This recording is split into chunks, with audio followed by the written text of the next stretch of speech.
ஓம் சாந்தி 10-3-2026 காலை முரளி பாப் தாதா மதுபன். இனிமையான குழந்தைகளே, அனைத்திலும் பெரிய வியாதி தேக அபிமானமாகும். இதனால்தான் வீழ்ச்சி ஏற்பட்டது. ஆகையினால் இப்போது ஆத்ம அபிமானிகளாகுங்கள். கேள்வி: குழந்தைகளாகிய உங்களுடைய கர்மாதீத் நிலை எப்போது ஏற்படும்? பதில்: எப்போது யோக பலத்தின் மூலம் கர்ம சுமையின் மீது வெற்றியடைவீர்களோ அப்போது கர்மாதீத் நிலை ஆகும். முழுமையாக ஆத்ம அபிமானிகளாக ஆவீர்கள். இந்த தேக அபிமானம் எனும் அனைத்திலும் பெரிய வியாதிதான் அனைத்திலும் பெரியதாகும். இதன் மூலம் உலகம் தூய்மையற்றதாக ஆனது. ஆத்ம அபிமானியாக ஆனீர்களென்றால் அந்த குஷி இருக்கும், அந்த போதை இருக்கும், நடத்தையும் முன்போலவே மாறுதலடையும். பாடல்: இரவு பிரயாணிகளே களைப்படையாதீர்கள். ஓம் சாந்தி. பிரயாணிகள் என்பதன் அர்த்தத்தை குழந்தைகள் கேட்டீர்கள். பிரம்மா வாய்வம்சாவளி பிராமணர்களாகிய உங்களைத் தவிர வேறு யாரும் புரிய வைக்க முடியாது. தேவி தேவதைகளாக இருந்த நீங்களும் மனிதர்களாகவே இருந்தீர்கள். ஆனால் உங்களுடைய நடத்தைகள் மிக நன்றாக இருந்தது. நீங்கள் அனைத்து குணங்களும் நிரம்பியவர்களாக இருந்தீர்கள். 16 கலைகள் முழுமையானவர்களாக இருந்தீர்கள். நீங்கள் உலகத்திற்கு எஜமானர்களாக இருந்தீர்கள். வைரத்திற்கு ஒப்பான நிலையிலிருந்து சோழி போல் எப்படி ஆனீர்கள் என்பதை மனிதர்கள் யாரும் தெரிந்திருக்கவில்லை. நீங்களும் கூட வரிசை கிரமமான முயற்சியின்படி மாறியுள்ளீர்கள். நீங்கள் இப்போது தேவதைகளாக இன்னமும் ஆகவில்லை, மாறிக்கொண்டிருக்கிறீர்கள். சிலர் கொஞ்சம் மாறியிருக்கிறார்கள், சிலர் 5%, சிலர் 10%. நடத்தை மாறிக்கொண்டே இருக்கிறது. பாரதம்தான் ஸ்வர்க்கமாக இருந்தது என்பது உலகத்திற்கு தெரியவில்லை. கிறிஸ்துவுக்கு 3000 ஆண்டுகளுக்கு முன்னால் பாரதத்தில் தேவி தேவதைகள் இருந்தார்கள். அவர்களிடத்தில் பகவான் பகவதி என்று அழைக்கும் அளவிற்கு குணங்கள் இருந்தன. இப்போது அந்த குணங்கள் இல்லை. அந்த அளவிற்கு செல்வம் நிறைந்ததாக இருந்த பாரதம் எப்படி வீழ்ச்சியடைந்தது என்பதையும் பாபா அமர்ந்து புரிய வைக்கின்றார். யாருடைய நடத்தை மாறியிருக்கிறது என்பதை நீங்களும் கூட புரிய வைக்கலாம்.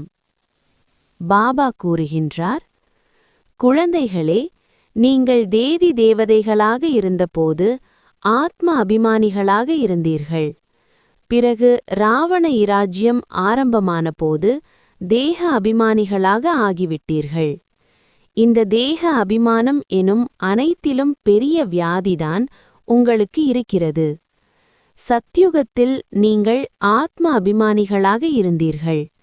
அதிக சுகமுடையவர்களாக இருந்தீர்கள்.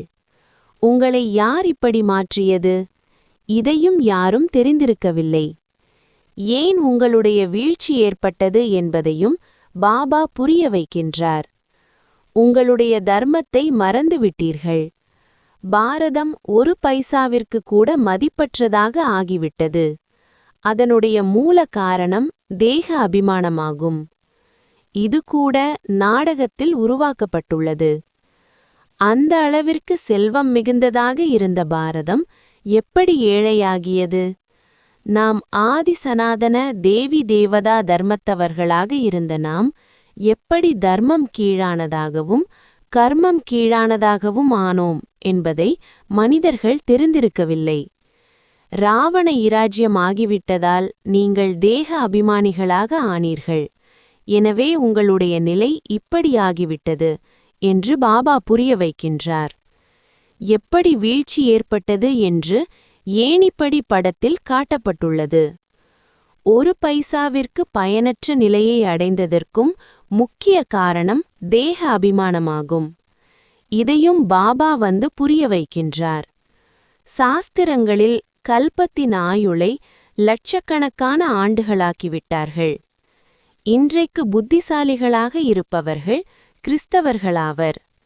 அவர்களும் கூட கிறிஸ்தவுக்கு 3000 ஆண்டுகளுக்கு முன்னால் ஸ்வர்க்கம் இருந்தது என்று சொல்கிறார்கள். பழமையான பாரதத்தைத்தான் ஸ்வர்க்கம், ஹெவன் என்று சொல்லப்படுகிறது என்பதை பாரதவாசிகள் புரிந்து கொள்ள முடியாது.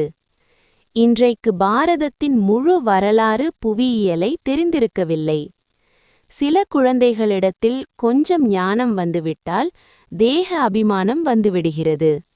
நம்மைப்போல் யாரும் இல்லை என்று நினைத்துக் கொள்கிறார்கள். பாரதத்திற்கு இந்த துர்திசை ஏன் வந்தது என்று பாபா புரிய வைக்கின்றார். தேசப்பிதா காந்தி கூட சொன்னார், தூய்மையற்றவர்களை தூய்மையாக்குபவரே வாருங்கள், வந்து ராமஈராஜ்யத்தை ஸ்தாபனை செய்யுங்கள். ஆத்மாவிற்கு கண்டிப்பாக பாபாவிடமிருந்து சுகம் கிடைத்திருக்கிறது. எனவேதான் தூய்மையற்றவர்களை தூய்மையாக்குபவரை நினைவு செய்கிறார்கள். என்னுடைய குழந்தைகள் யார் சூத்திரனிலிருந்து மாறி பிராமணர்களாக ஆகிறார்களோ அவர்கள் கூட முழுமையாக ஆத்மாபிமானிகளாக ஆவதில்லை என்று பாபா புரிய வைக்கின்றார். அடிக்கடி தேக அபிமானத்தில் வந்துவிடுகிறார்கள். இது அனைத்திலும் பழைய வியாதியாகும். இதனால் இந்த நிலை உருவானது. ஆத்ம அபிமானியாக ஆவதற்கு அதிக உழைக்க வேண்டியிருக்கிறது. எந்த அளவிற்கு ஆத்ம அபிமானியாக ஆவீர்களோ அந்த அளவிற்கு பாபாவை நினைவு செய்வீர்கள். பிறகு அளவற்ற குஷி இருக்க வேண்டும். தொலைதூரத்தில் பிரம்மத்திலிருக்கும் பரமேஸ்வரனை பற்றி கவலை இருந்தது. அவர் இப்போது கிடைத்துவிட்டார். அவர் மூலம் 21 பிறவிகளுக்கு ஆஸ்தி கிடைக்கிறது. வேறு என்ன வேண்டும் என்று பாடப்படுகிறது. நீங்கள் ஆத்ம அபிமானிகளாக ஆகுங்கள். என்னை மட்டும் நினைவு செய்யுங்கள், அவ்வளவுதான். குடும்ப விவகாரங்களில் வேண்டுமானாலும் இருங்கள். முழு உலகமும் தேக அபிமானமுடையவர்களாக ஆகிவிட்டது. அந்த அளவிற்கு உயர்ந்ததாக இருந்த பாரதம் வீழ்ச்சியடைந்திருக்கிறது. வரலாறு புவியியல் என்ன என்று யாரும் சொல்ல முடியாது. இந்த விஷயங்கள் எந்த சாஸ்திரத்திலும் இல்லை. தேவதைகள் ஆத்ம அபிமானிகளாக இருந்தனர்.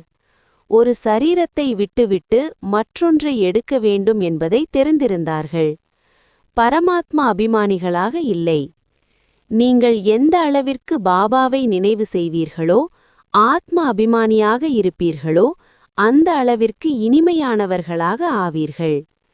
தேக அபிமானத்தில் வருவதின் மூலம்தான் சண்டை, சச்சரவு, குரங்குத்தனம் வந்துவிடுகிறது என்பதை பாபா புரிய வைக்கின்றார். இந்த பிரம்மாவும் கூட புரிந்து கொண்டிருக்கிறார். குழந்தைகள் தேக அபிமானத்தில் வந்து சிவபாபாவை மறந்துவிடுகிறார்கள்.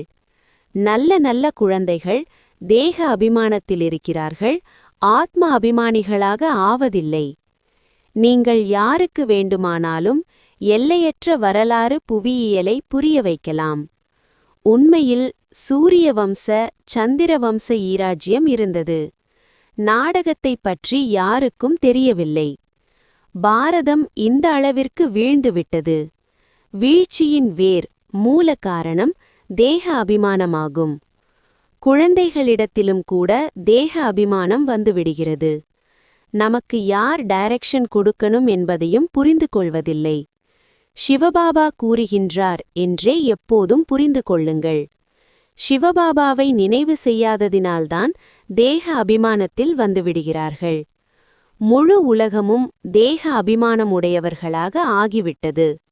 ஆகையினால்தான் பாபா கூறுகின்றார், என்னை மட்டும் நினைவு செய்யுங்கள். தங்களை ஆத்மா என்று புரிந்து கொள்ளுங்கள். ஆத்மாதான் இந்த சரீரத்தின் மூலம் கேட்கிறது, நடிப்பை நடிக்கிறது. பாபா எவ்வளவு நல்ல விதத்தில் புரிய வைக்கின்றார். நன்றாக சொற்பொழிவாடுகிறார்கள், ஆனால் நடத்தையும் நன்றாக இருக்க வேண்டுமல்லவா? தேக அபிமானம் இருக்கிற காரணத்தினால் தோற்றுவிடுகிறார்கள். அந்த குஷி அல்லது போதை இருப்பதில்லை. பிறகு அவர்கள் மூலம் பெரிய விகர்மமும் நடக்கிறது. இதன் காரணமாக மிகுந்த தண்டனைக்குரியவர்களாக ஆகிவிடுகிறார்கள்.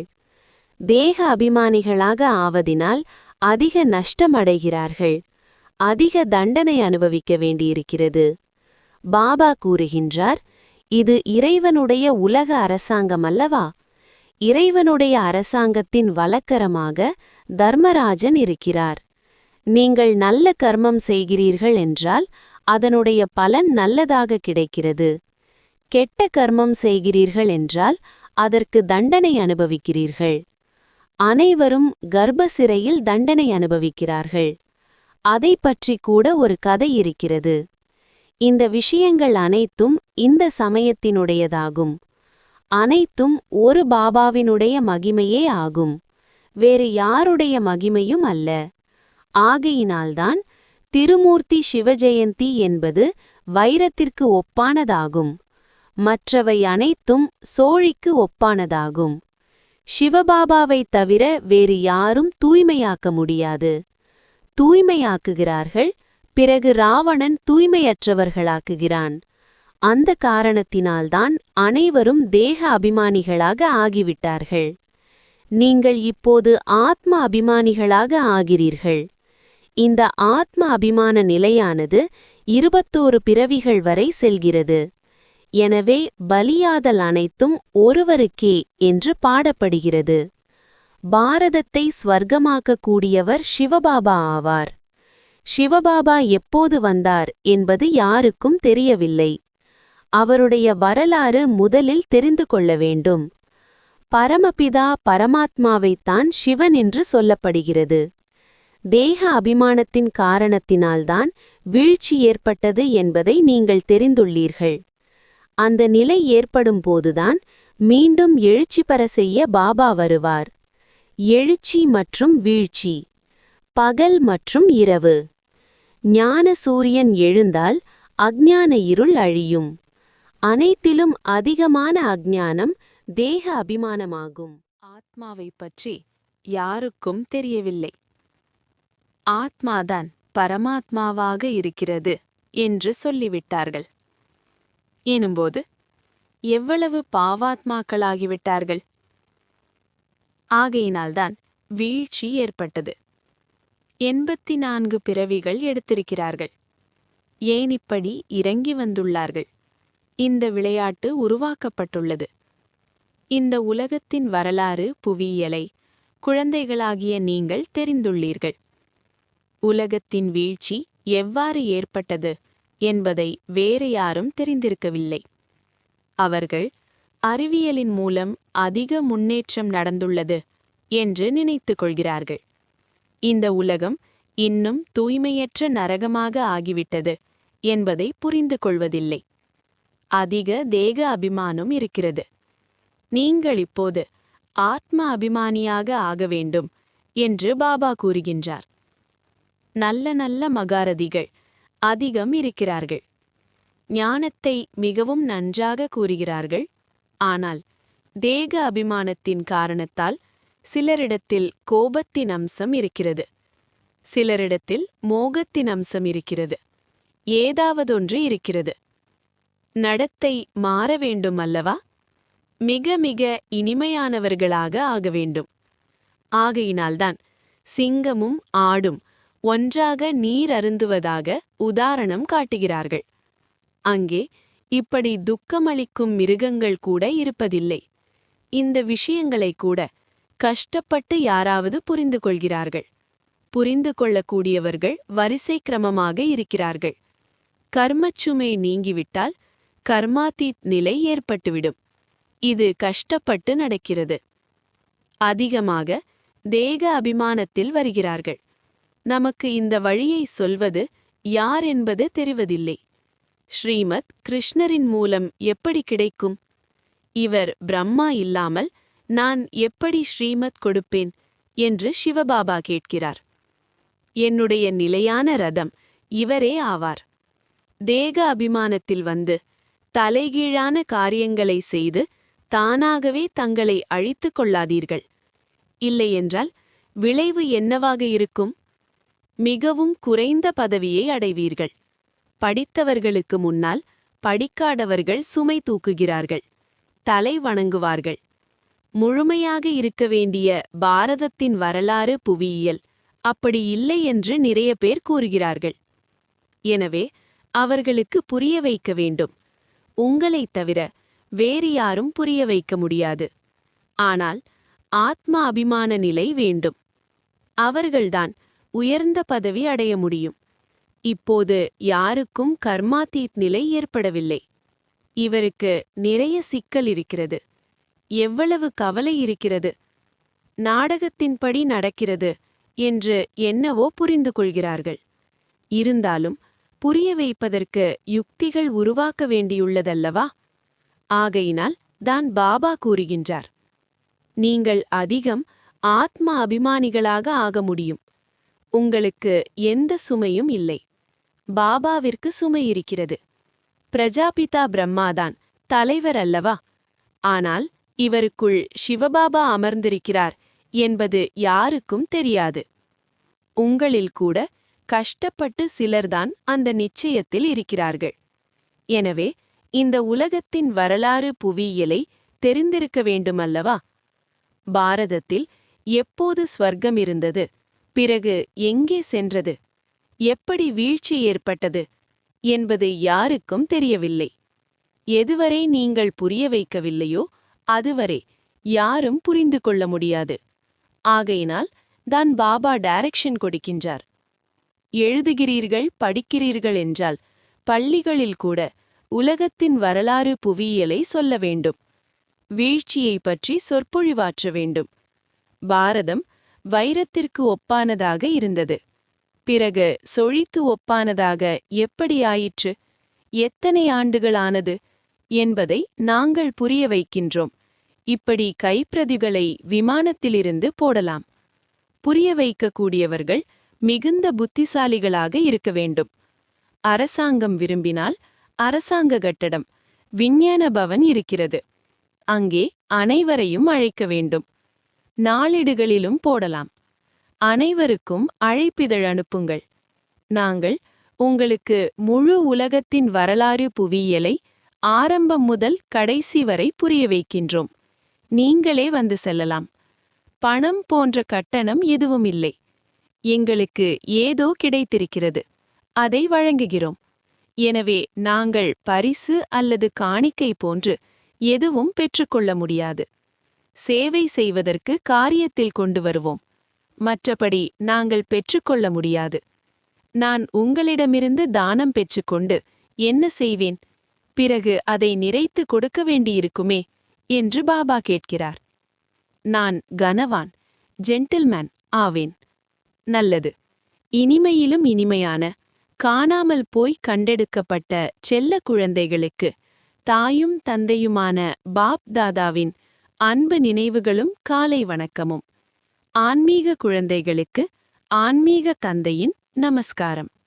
தாரணைக்கான முக்கிய சாரம். 1. தேக அபிமானத்தில் வந்து எந்த ஒரு தலைகீழான காரியத்தையும் செய்யக்கூடாது. ஆத்ம அபிமானியாக ஆகவைக்கு முழுமையாக முயற்சி செய்ய வேண்டும். தங்களுடைய நடத்தையை மாற்றிக்கொள்ள வேண்டும். 2. மிக மிக இனிமையானவர்களாக ஆக வேண்டும். உள்ளுக்குள் கோபம், மோகத்தினுடைய பூதம் எது இருக்கிறதோ அதை நீக்கிவிட வேண்டும். வரதானம். மதிப்பளிக்கக்கூடிய பதிவேட்டினை சரியாக வைத்து குஷியின் மகாதானம் செய்யக்கூடிய புண்ணிய ஆத்மா ஆகிவிடுவீர்கள். நிகழ்காலத்தில் நாலாபுறங்களிலும் மதிப்பளிக்கக்கூடிய பதிவேட்டினை சரி செய்யக்கூடிய அவசியமிருக்கிறது. இதே ரெக்கார்ட் இசைத்தட்டு பின் நாலாபுறங்களிலும் ஒலிக்கும். மதிப்பளிப்பது மற்றும் மதிப்பு பெறுவது. சிறியவர்களுக்கும் மதிப்பளியுங்கள், பெரியவர்களுக்கும் மதிப்பளியுங்கள். இந்த ரெக்கார்ட் மதிப்பளிக்கக்கூடிய ரெக்கார்ட் சாதனை இப்போது வெளிப்பட வேண்டும். அப்போது குஷியை தானம் செய்யக்கூடிய மகாதானி புண்ணிய ஆத்மா ஆகிவிடுவீர்கள். எவரொருவருக்கும் மதிப்பளித்து குஷிப்படுத்தி விடுவது, இது பெரியதில் பெரிய புண்ணிய காரியமாகும், சேவையாகும். ஸ்லோகன். ஒவ்வொரு கணத்தையும் கடைசி கணம் என்று புரிந்து நடந்தீர்களென்றால் எவரெடியாக இருப்பீர்கள். மாதேஸ்வரி அவர்களின் விலைமதிப்பிட முடியாத மகா வாக்கியங்கள். 1. தமோகுணம் நிறைந்த மாயாவின் வளர்ச்சி. சதோ, ரஜோ, தமோ இந்த 3 வார்த்தைகளை சொல்கிறார்கள். இதை சரியாக புரிந்து கொள்வது அவசியமானதாகும். இந்த 3ம் இணைந்தே நடைமுறை செயல்படுகிறது என்று மனிதர்கள் புரிந்திருக்கிறார்கள்.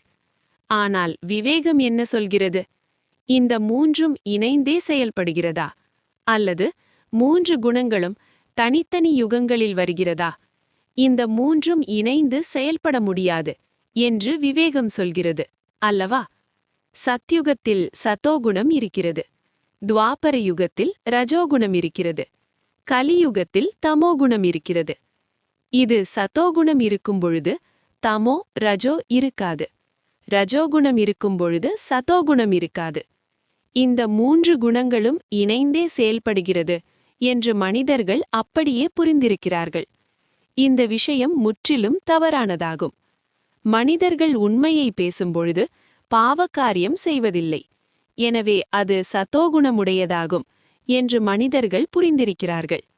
ஆனால் நாம் சதோகுணம் என்று சொல்லும்பொழுது இந்த சதோகுணம் என்றாலே முழு சுகம், அதாவது முழு உலகமே சதோகுணமாக இருப்பதாகும் என்று விவேகம் சொல்கிறது. யார் உண்மையை பேசுகிறார்களோ அவர்கள் சதோப்பிரதானமாகவும், யார் பொய் பேசுகிறார்களோ அவர்கள் கலியுக என்ற தமோப்பிரதானமாகவும் இருப்பார்கள் என்று சொல்ல முடியாது. அப்படி உலகம் நடக்காது. நாம் சத்யுகம் என்று சொல்லும் பொழுது இதனுடைய பொருள் முழு உலகத்திலும் சதோகுணம் நிறைந்த சதோப்பிரதானமாக இருக்க வேண்டும். ஆமாம், ஒரு காலம் அவ்வாறு சதோப்பிரதானமாக இருந்தது. அப்போது முழு உலகமும் சதோகுணமுடையவர்களாக இருந்தார்கள். இப்போது சத்யுகம் இல்லை. இப்போது கலியுகமாக நடைபெற்று கொண்டிருக்கிறது. முழு உலகமும் தமோ பிரதானத்தின் ராஜ்யம் நடைபெற்று கொண்டிருக்கிறது. இந்த தமோகுணம் நிறைந்த நேரத்தில் சதோகுணம் எங்கிருந்து வரும்? இப்போது காரிருள். இதை பிரம்மாவின் இரவு என்று சொல்லப்படுகிறது. பிரம்மாவின் பகல் சத்யுகம் என்றும் பிரம்மாவின் இரவு கலியுகமாகும். இவர்கள் இருவரும் சந்திக்க முடியாது. 2.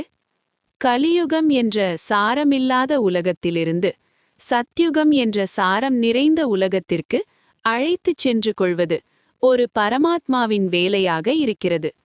நாம் கலியுகத்தை சாரமில்லாத உலகம் என்று ஏன் சொல்கிறோம்? ஏனெனில் இந்த உலகத்தில் எந்தவித சாரமும் இல்லை. அதாவது எந்த ஒரு பொருளிலும் சக்தி இல்லை. சுகம், சாந்தி, தூய்மை இல்லை. அவை அனைத்தும் இந்த உலகத்தில் ஒரு காலத்தில் சுகம், சாந்தி, தூய்மை இருந்தது. இப்போது அந்த அளவு சக்தி இல்லை. ஏனெனில் இந்த உலகத்தில் 5 பூதங்களின் விகாரங்கள் தாக்கம் ஏற்பட்டிருக்கிறது. ஆகையால்தான் இந்த உலகத்தை பயத்தின் கடல், அதாவது கர்ம பந்தனத்தின் கடல் என்று சொல்கிறார்கள். ஆகையால்தான் மனிதர் துக்கத்தில் இருக்கிறார்கள். எங்களை பயத்தின் கடலிலிருந்து அக்கறைக்கு அழைத்துச் செல்லுங்கள் என்று பரமாத்மாவை அழைக்கிறார்கள். ஏதோ ஒரு காலத்தில் பயமற்ற தைரியம் நிறைந்த உலகம் இருந்தது என்று இதன் மூலம் நிரூபணமாகிறது. இந்த உலகத்திற்கு செல்ல விரும்புகிறார்கள். அதனால்தான் இந்த உலகத்தை பாவத்தின் கடல் என்று சொல்லப்படுகிறது. இதிலிருந்து விடுபட்டு புண்ணிய ஆத்மாக்கள் இருக்கக்கூடிய உலகத்திற்கு செல்ல விருப்பம் ஏற்படுகிறது. எனவே இதே பூமியில் உலகம் 2 இருக்கிறது. ஒன்று சத்யுகம், சாரம் நிறைந்த உலகம். மற்றொரு உலகம் கலியுகம், சாரம் இல்லாத உலகமாக இருக்கிறது. 2 உலகங்களுமே இதே உலகத்தில்தான் இருக்கிறது. இப்போது பரமாத்மா அந்த சாரம் நிறைந்த உலகத்தை ஸ்தாபனை செய்து கொண்டிருக்கிறார். நல்லது. ஓம் சாந்தி. அவ்யக்த இஷாரா. நிச்சயத்தின் அடிப்படையை உறுதியாக்கி சதா பயமற்றவராக, கவலையற்றவராக இருங்கள்.